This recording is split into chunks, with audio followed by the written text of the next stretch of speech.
Hello, आपका स्वागत है आपके अपने YouTube चैनल अभिनय जीएस क्लासेज में। और आज हम लोग बात करेंगे बिहार का सामान्य परिचय के बारे में। और ये भौगोलिक परिप्रेक्ष्य से हम लोग देखेंगे एक 2 से 10 मिनट 5 से 10 मिनट में हम यहाँ देखेंगे बिहार के मैप से हम लोग यहाँ पे कुछ सीखने वाले हैं। ठीक है, तो यहाँ पे हम क्या देखते हैं कि सबसे पहले बिहार भारत के किस इलाका में पड़ता है, किस हिस्से पे पड़ता है, वो जानने का प्रयास करते हैं। तो बिहार जो है भारत के, देखिए ये होता है उत्तरी भाग और ये होता है दक्षिणी भाग, ये होता है पूर्वी भाग और ये होता है पश्चिमी भाग। तो ये बिहार जो है भारत के उत्तर पूर्व भाग में स्थित है। कहाँ स्थित है? उत्तर पूर्व भाग में बिहार स्थित है। याद रखिएगा, कहाँ स्थित है भाई? उत्तर पूर्व भाग में बिहार स्थित है, इतना याद कर लेना है। चलिए, तो सबसे पहले बिहार जो है भारत के उत्तरी पूर्वी भाग में है, उत्तरी पूर्वी भाग में है। ठीक है, याद रखना है, बात समझा गया।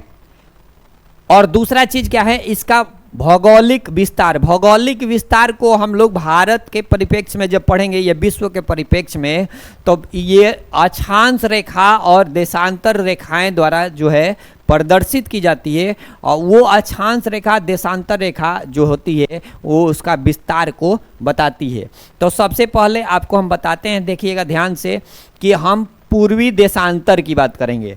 पूर्वी देशांतर कहाँ से स्टार्ट होता है? तो 83 degree 19 minute 50 second, 83 degree 19 minute 50 second पूर्वी देशांतर से 88 डिग्री 17 मिनट 40 सेकेंड। यानी कहने का बात है, याद कर लीजिएगा, देशांतर की बात करेंगे तो 83 डिग्री 19 मिनट 50 सेकेंड से 88 डिग्री 17 मिनट 40 सेकेंड तक। ठीक है, तो ये आपका देशांतरीय विस्तार। ठीक ना, कहाँ से स्टार्ट होता है? 83 डिग्री 19 मिनट 50 सेकेंड से 88 डिग्री 17 मिनट जो है कि 40 सेकेंड, ये आपका देशांतरीय विस्तार है। जबकि बात करते हैं अक्षांशीय विस्तार की, तो यानी पूर्वी अक्षांश जो होता है वो कहाँ से कहाँ तक है? देखिए, अब उत्तरी अक्षांश कहाँ से कहाँ तक? तो 24 डिग्री 20 मिनट 10 सेकेंड से, 24 डिग्री 20 मिनट 10 सेकेंड से ये हो जाता है 27 degree 31 minute 15 second, 27 degree 31 minute 15 second होता है। अब बात करें, बिहार भारत का सबसे बड़ा राज्य जनसंख्या के अनुसार कौन नंबर पे है? तो जनसंख्या के अनुसार देखेंगे तो 3 नंबर पे है, 3rd नंबर पे। जनसंख्या के अनुसार जो है हमारा बिहार भारत के राज्य में तीसरे बड़ा राज्य है। जबकि हम बात करेंगे क्षेत्रफल के अनुसार कितने नंबर पे है, तो क्षेत्रफल के अनुसार है 12वें नंबर पर। क्षेत्रफल के अनुसार कितने नंबर पे है? 12वें नंबर पे। बात समझिए। अब देखिए ध्यान से सुनिएगा, कहीं कहीं पे 13वां दे देता है, जो कि नहीं होगा, गलत हो जाएगा, या 12वें नंबर पे होगा। ठीक ना, चलिए आगे देखते हैं। पहले जब तेलंगाना और आंध्र प्रदेश एक साथ था तो उस समय 13वें नंबर पे था, लेकिन तेलंगाना अलग हो जाने के कारण यह 12वें नंबर पे है। चलिए आगे देखते हैं, ध्यान से सुनिएगा। पूछा जाएगा कि भारत की जो बिहार की जो जनसंख्या है वह कितनी है? तो लगभग 10.41 करोड़ लगभग में है। 2011 जनगणना के अनुसार, 2011 जनगणना के अनुसार जो बिहार की कुल जनसंख्या है 10.41 करोड़। ठीक है, इतनी जनसंख्या है, जो कि पूरे भारत की जनसंख्या का कितना परसेंट है?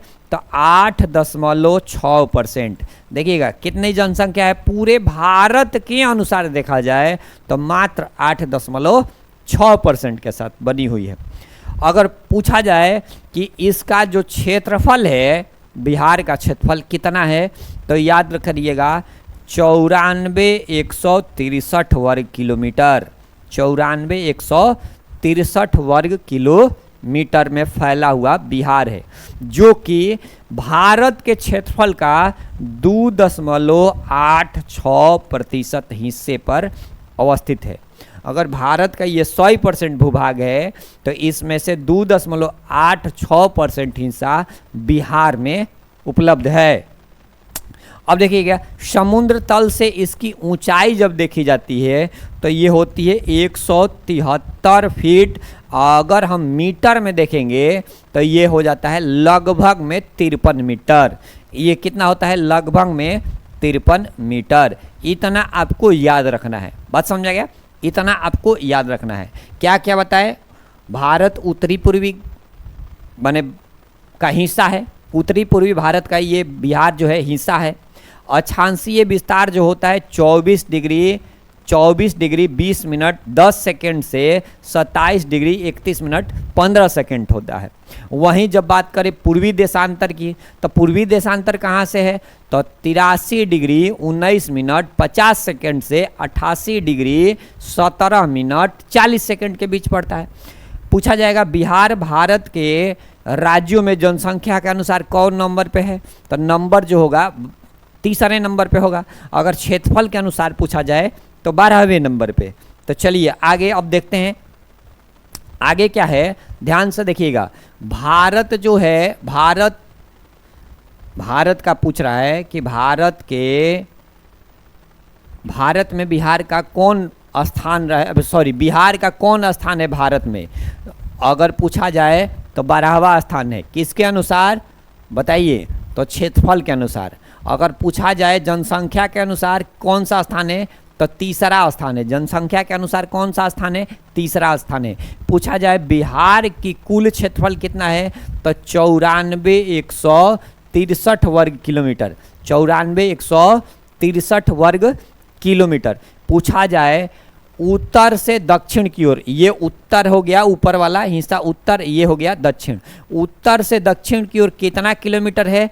तो 345 किलोमीटर। याद रखिएगा 345 किलोमीटर। वहीं बोला जाए पूरब से पश्चिम की ओर तो 483 किलोमीटर, यानी 483 और 345, यानी लंबाई जो है और चौड़ाई जो है अलग अलग है। तो इस तरह से कह सकते हैं बिहार की जो आकृति अगर पूछ दे तो आयताकार होगी। क्या होगी? आयताकार। बिहार की आकृति कैसी होती है?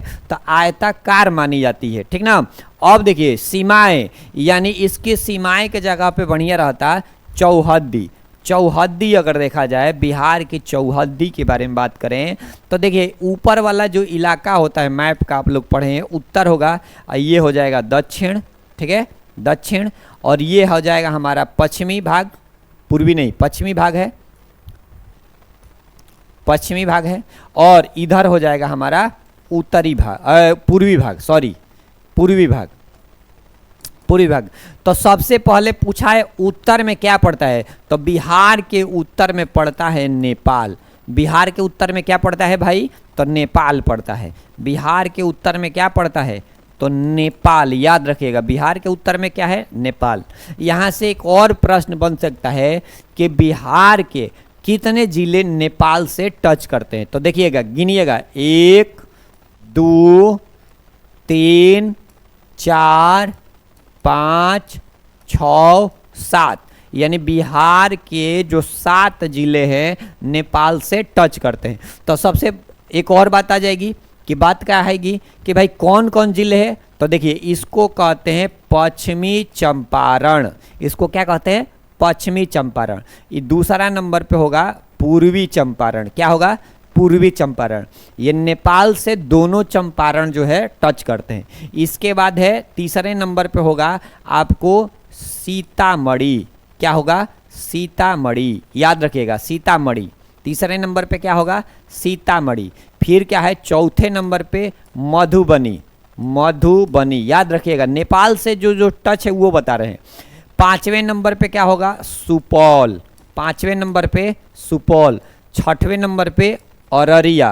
अररिया। और सातवें नंबर पे किशनगंज। तो किशनगंज। तो याद रखिएगा कौन कौन जिला जो है नेपाल से टच करता है, साथ में बोलिए। तो पश्चिमी चंपारण, पूर्वी चंपारण, सीतामढ़ी, मधुबनी, सुपौल, अररिया और किशनगंज, ये जो जिले हैं वो टच करते हैं किससे? नेपाल से। तो 7 जिले हैं।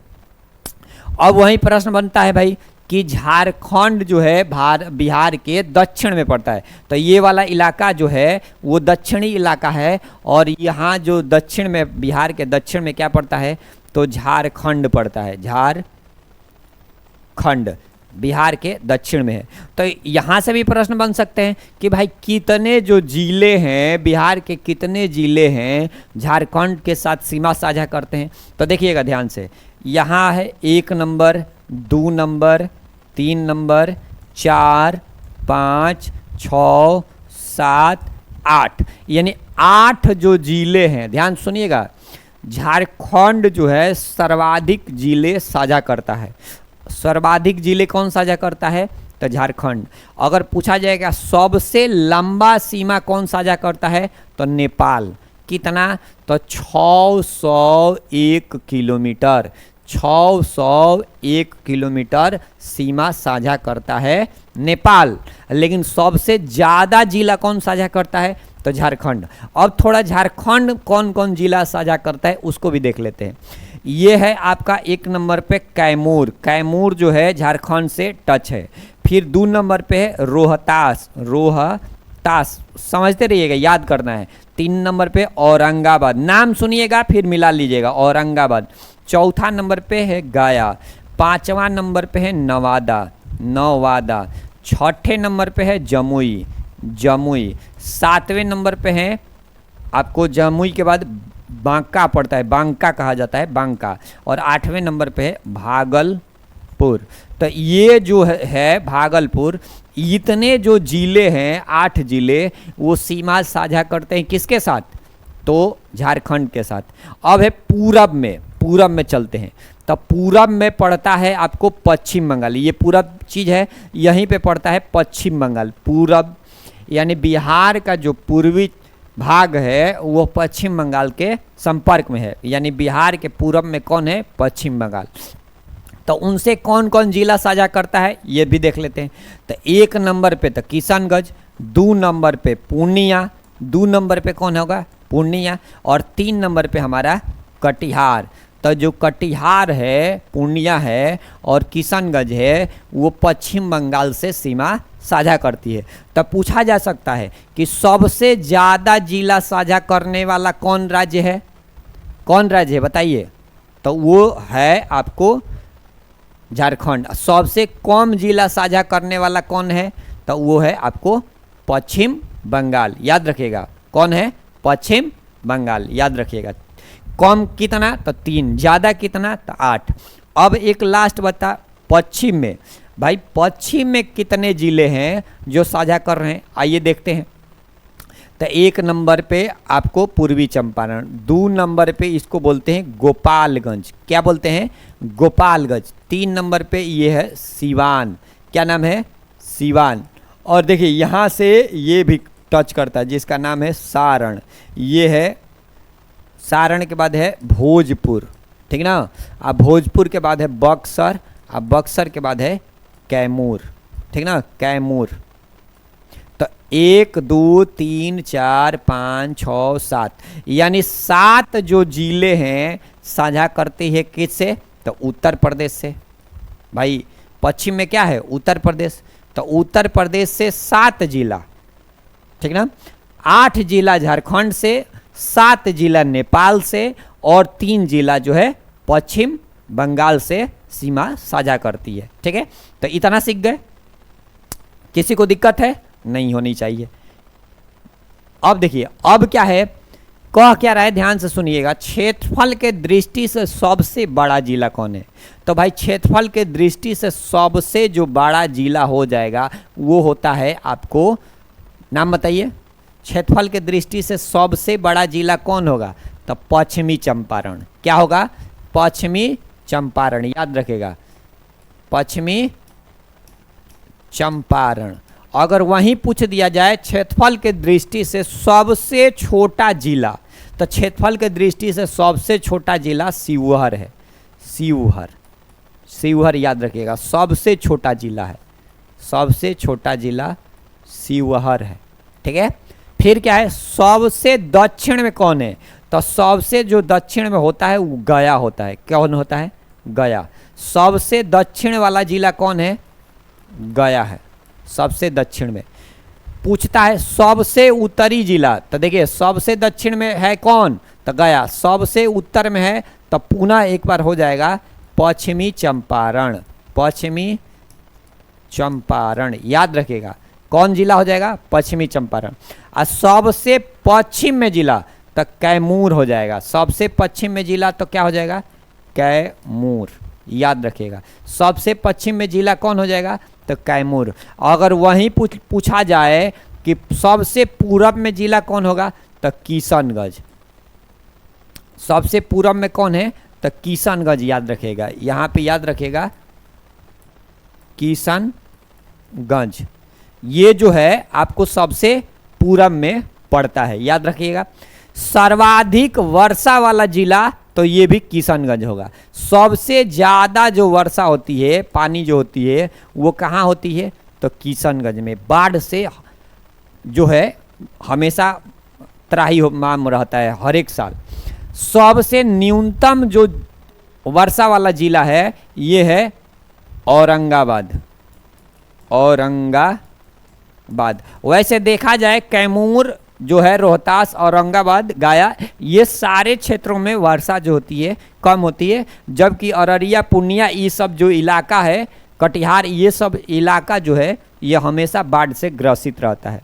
सबसे गर्म और ठंडा भी पूछ दे तो सबसे गर्म और ठंडा जो जिला है वो कौन है, तो वो दोनों पड़ता है गया। बात समझे क्या।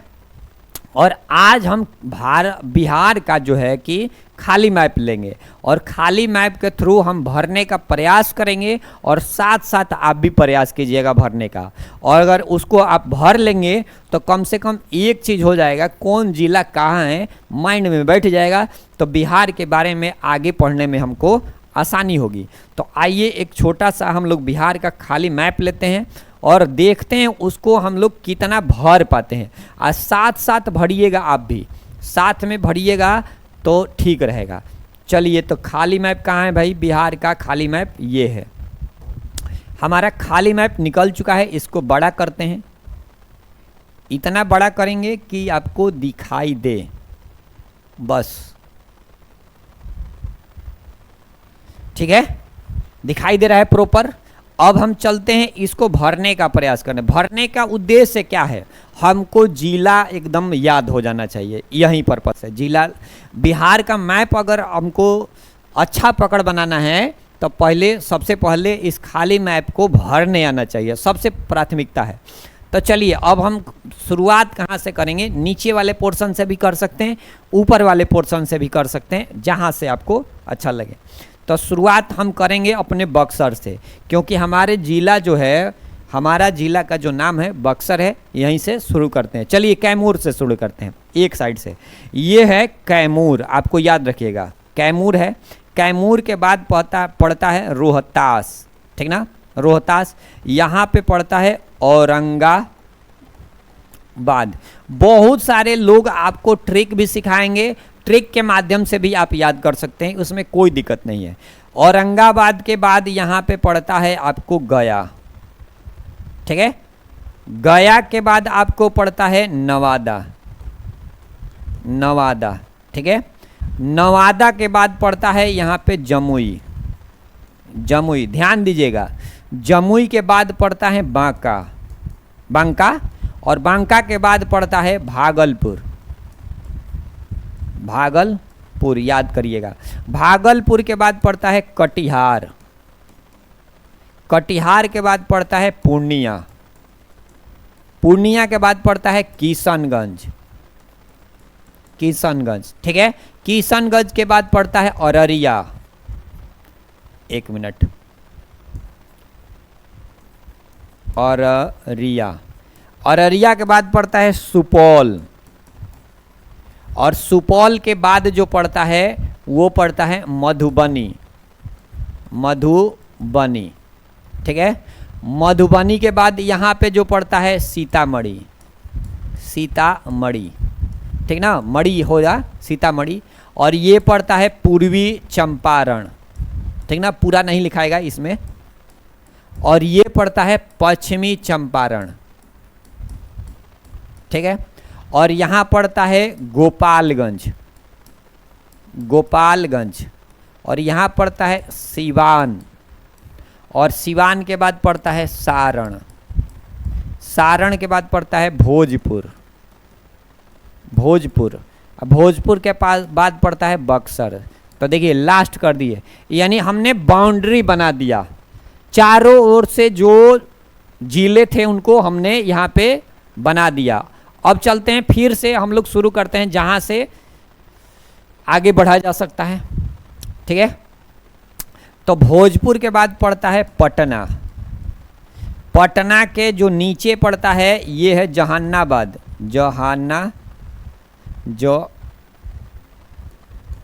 एक मिनट, जहानाबाद। यहाँ पड़ता है अरवल, सॉरी लखीसराय नहीं, अरवल। यहाँ पड़ता है नालंदा, नालंदा। यहाँ पड़ता है लखीसराय, लखीसराय, ठीक है। अब है यहाँ है मुंगेर, सॉरी यहाँ लखीसराय है, शेखपुरा है, शेखपुरा है लखीसराय, लखीसराय। ये है मुंगेर, ठीक ना। अब देखिए लखीसराय हो गया, मुंगेर हो गया, ये है मधेपुरा, मधेपुरा, ठीक ना। ये है सहरसा, सहरसा। ये है खगड़िया, खगड़िया के बाद ये पड़ता है आपको, नाम क्या है इसका, तो बेगूसराय, ठीक है। और ये है मुजफ्फरपुर, मुजफ्फरपुर। ये है वैशाली, और वैशाली। और कौन बचा है, वैशाली के बाद यहाँ पे पड़ता है मधुबनी, और ये वाला इलाका दूगो छोटा है, वैशाली पड़ गया आपको, मधुबनी, दरभंगा है, दरभंगा। और समस्तीपुर छूटा है का, ये है समस्तीपुर। तो इस तरह से आपको पूरा बिहार का देखिएगा तो मैप में हम लोग नाम हर एक ज़िले का लिख लिए। ये आप भी लिख सकते हैं। लिखने के लिए आपको या तो कोई ट्रिक बताया होगा उससे भी लिख सकते हैं, या डायरेक्ट याद होगा तो वो सबसे ज़्यादा बेहतर है, ठीक ना, कौन कहाँ है। चलिए आगे हम देखते हैं क्या है। तो आज के इस वीडियो में इतना ही है। तो आपके लिए हमने सिखाया जो, अगर आपको अच्छा लगा होगा तो इस वीडियो को लाइक कीजिएगा, शेयर कीजिएगा। और 71वीं बीपीएससी के लिए इस वीडियो को हम बनाए हैं, तो अगर अच्छा लगेगा तो इसको आप आगे बढ़ाइए। जय हिंद, फिर मिलेंगे नए वीडियो के साथ, तब तक के लिए धन्यवाद।